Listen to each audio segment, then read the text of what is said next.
We were a long time waiting for Audi to get serious about EVs, but now we're being hit hard and fast by them. But so far they've been huge, pricey, brand apex machines. Although an Audi is never going to be cheap, they're now giving us something a little bit more accessible. The Q4 e-tron. Hello and welcome to EV Platform. My name is Derek Riley from EV Review Ireland. And my name is Blake Boland from EV Life Ireland. And today we are looking at the brand new Audi Q4 e-tron. Let's get stuck into the details.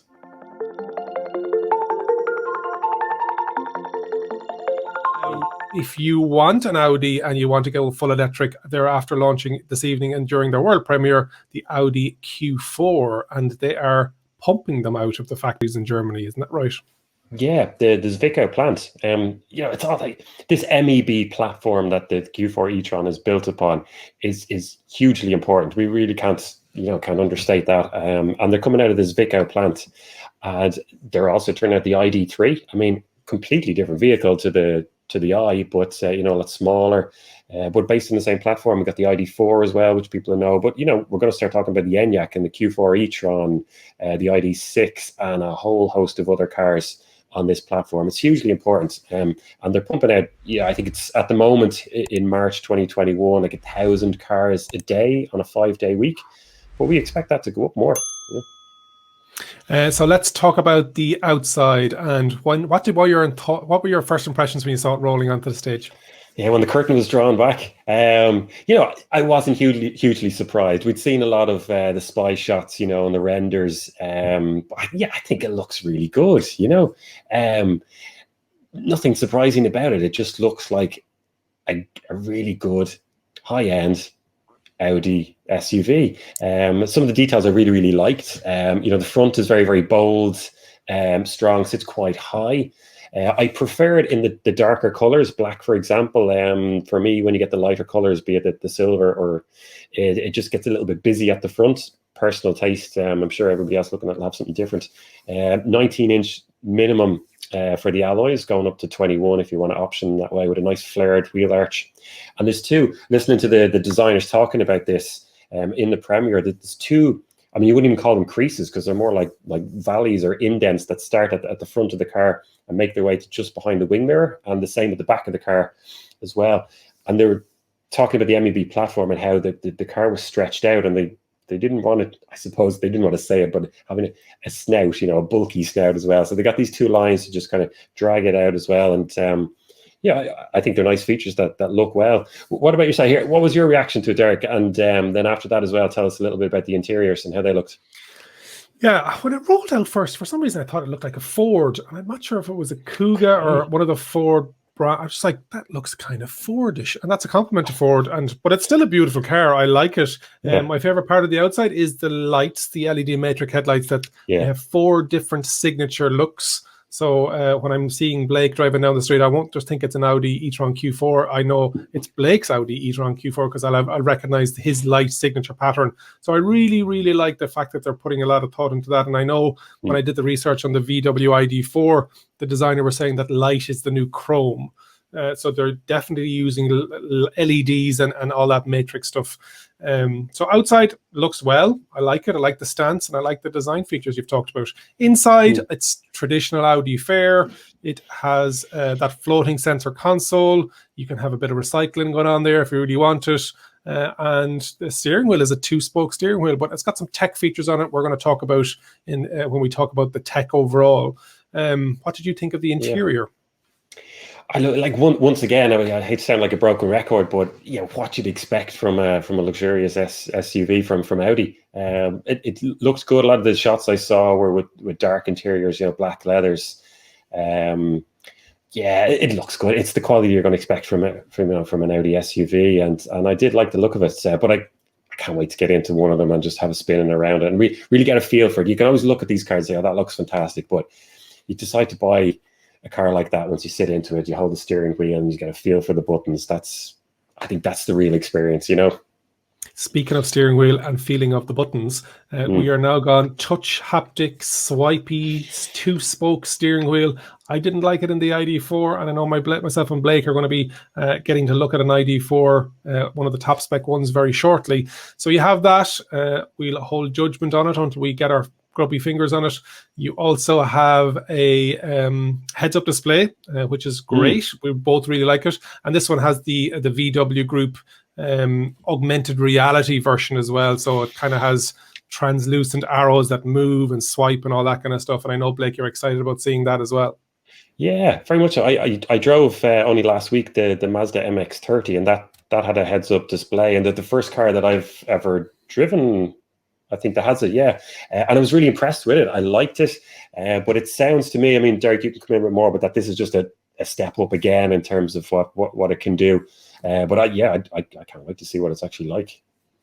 A lovely feature. Hopefully it's on all models. Hopefully it's not just kept for the top trims like in the Audi Q4. Tech inside, you also get potentially a larger screen, and the MMI screen, as Audi like to call it, and also the option, if you're an audiophile, there are some Sonos speakers that if you want to upgrade it on it as well.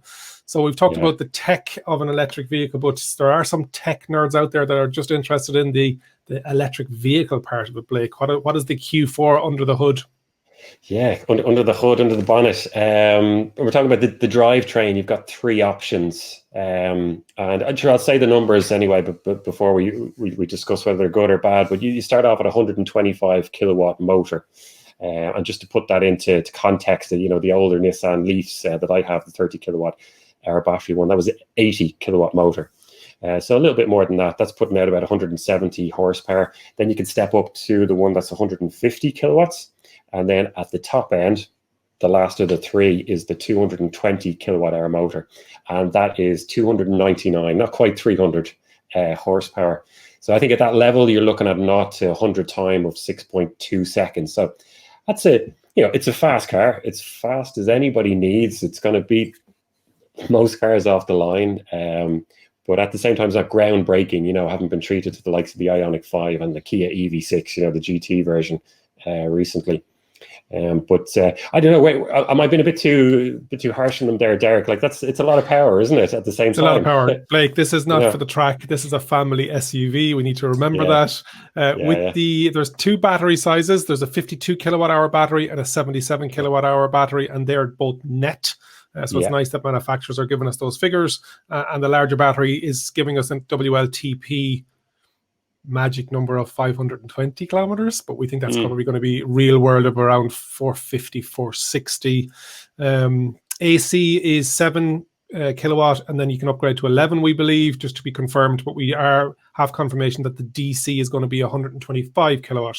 Put that into context. If you find something that's a charger that will give it to you, the Ionity network around Europe as an example, you could charge your car in 10 minutes, 127 kilometers. So not bad. Middle of the road, not too fast, as in the charging speeds. Batteries aren't the biggest either, but solid numbers. Yeah, they are. I mean, they're absolutely fine as well. And there's such a variance with these between the three. There's different levels of trims. There's different motors, different battery sizes to go with each one as well. And you can't quite get the full charge speeds maybe out of some of the smaller ones. And it depends on which charger you go to. But there's some strong numbers there. And as as the infrastructure around electric vehicles gets stronger, these are going to come to the fore, which is great to see. Size-wise, Blake, what are we talking about? Boot and length and width and all the rest of it? Yeah, well, the wheelbase is 2.76 meters, which is pretty big. Like, this is a big car, and it stretches out to 4.6 meters long. Which actually isn't that much shorter than the original e-tron. You're getting a boot of I think something like 520 liters. That's very, very big. You would kind of expect it in a car that long, but it's great to see those numbers. And then you get the interior space as well. So you've got no transmission tunnel, so flat floor for especially the passenger in the rear middle. A lot of cubby holes as well with that floating console, so you've got extra space there where you would have the gear stick normally. Good. It's good. It can tow as well, up to 1.2 tons. I think now you might have to spec the higher level Quattro to get that. Roof racks can put up to 75 kgs in there. So this is going to work for families who got a couple of buggies to throw in or want to go on a long trip. Some extra luggage on the roof. It's well appointed. Yeah, and I think depending on like every car, you can spec it out, and there's heat pumps available if you felt that you're living in a country that needs a heat pump. Prices wise, we're sitting right in the smack in the middle of that ID4 Obviously, it's its cousin, sibling, whatever way you want to knock it out. It's sitting with that. It's sitting with the Skoda Enyaq. It's probably going to come in a bit cheaper, starting off with a Mustang Mach-E and a Nissan Ariya, and the Tesla Model Y that we're looking forward to seeing as well. So that space is just getting busier and busier and busier. Yeah, and I'm glad you kind of said starting off at, and we've heard a lot of words like upgrade, option, can get today, so you speak to a lot of Audi and BMW, Mercedes owners. You go, oh yes, the car starts from 45 grand. How much did you spend on it? Oh, 62 by the time I got the options I wanted, So it'll be interesting to see what kind of money people are actually spending when these cars hit the road. Most important question, Blake, if you had the money, what would you be buying? Would this be on the shopping list? I mean, it's a compelling car, and I'm going to be recommending it to the right person. I think for me, I'm probably going to pair it back to the ID4 over the Audi Q4 e-tron. Just for me personally, you get a bit of better value for money. But the competition, if you said, is rife in there. I'd have to look at the Nissan Ariya. I absolutely love that car, the look of it. I haven't driven it yet now, but I like the spec. Are we going to start looking at the Hyundai, the Ioniq 5 or the EV6, the Volvo the Volvo is going to turn a lot of heads as well in that space. So the competition is absolutely rife. I mean, it's a great problem to have. Which one are you going to buy? What about yourself, Derek? I'm really looking forward to the Mustang Mach-E. It's got so much positive reviews online in the States and across Europe. I'm really looking forward to seeing, is it as good as they say it is? Because it's kind of going underneath the radar. We talk about a lot of the bigger, not like Ford isn't a small company. I know they're new to the EV space, but we kind of sometimes forget about it. Maybe because it's the Mustang Mach-E and not the Ford Mach-E. But hopefully you've enjoyed today's episode of the premiere of the Audi e-tron Q4. It's a mouthful. If you haven't already, please subscribe to the channel and let us know in the comments wherever you are in the world what you think and what's your favorite feature going to be. And hopefully you've enjoyed today's episode. Yeah. Hey, look, leave us a comment down below. We'd love to hear from people. Where are you from? What are you driving? Did you like the car today? We've great fun responding to those comments, and it's great to get a bit of feedback on what we're doing. So thank you very much for watching.